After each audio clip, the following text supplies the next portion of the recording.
Guys, Michael Jordan.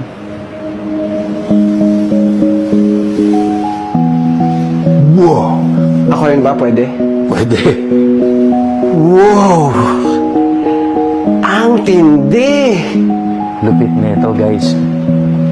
Gawa to ng Enter by. Enter by? Yes, bago lang, kahapon lang.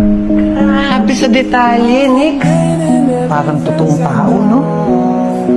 Teka, ito ba yung exclusive version na nag-retire si Jordan kaya malaki yun dyan? Ito yun, pero ito yung reject version. Reject. Kasi ganito yan, guys. May storya to eh. Ito po ay hinulma. Matangkad to eh. Michael Jordan to eh. Matangkad. Ngayon, nung hinuhulma to, guys, ito yung tao nakadiretso. Bumagsak ng ganun, una ulo. Yung mukha? Una mukha, ulo. Hanggang sa na-compress siya. Okay. Yung iba napunta sa chat.